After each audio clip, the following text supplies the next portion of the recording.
नागपूर जिल्ह्यातील कुही तालुक्यात खरीप हंगाम जनजागृती मोहिमेअंतर्गत मौजा किनी येथे दीपस्तंभ ऑर्गॅनिक फार्म प्रोड्युसर कंपनी लिमिटेडच्या जैविक निविष्ठा संसाधन केंद्राला 26 मे 2026 रोजी मान्यवरांनी भेट देत सेंद्रिय व नैसर्गिक शेतीच्या विविध उपक्रमांची पाहणी केली। यावेळी माननीय जिल्हाधिकारी कुमार आशीर्वाद यांनी सेंद्रिय शेती ही काळाची गरज असल्याचे सांगत सीआरटी तंत्रज्ञानाचा अवलंब करण्याचे मार्गदर्शन केले।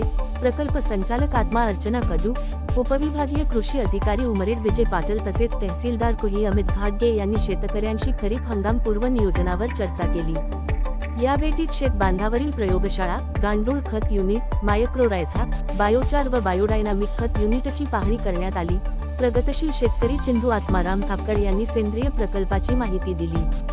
यावेळी दीपस्तंभ कंपनीचे अध्यक्ष भोरोजी टलमले, उपाध्यक्ष कृष्णजी चौधरी, सचिव चिंदू थापकर, मंडळ कृषी अधिकारी सूरज शेंडे, तालुका तंत्रज्ञान व्यवस्थापक सचिन टॅक्सन यांच्यासह अनेक अधिकारी व शेतकरी उपस्थित होते।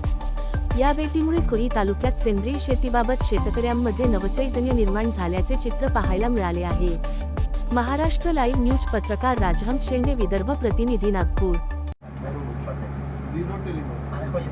या वर्षीला सुद्धा जवळपास आता एसआरटी केल्यामुळे मी 5-6 वर्ष त्या जागेला काहीच करणार नाही। त्या जागेवर आणखी ऑर्गॅनिक कार्बन वाढतो। हां, त्यांनी एसआरटी काय सर, ऑर्गॅनिक जीवाणूची संख्या काहीच नाही सर। एसआरटीचं आपण मागच्या वर्षी पण 10 डेमो घेतले होते थांबण्याला, आणि 2-3 शेतकरी हे सगळे ते भातचे शेतकरी नाही सर, धान आहे, सोयाबीन आहे, नंतर सोयाबीन झाल्यानंतर चना आहे, गहू पण आहे, मिरची पण आहे।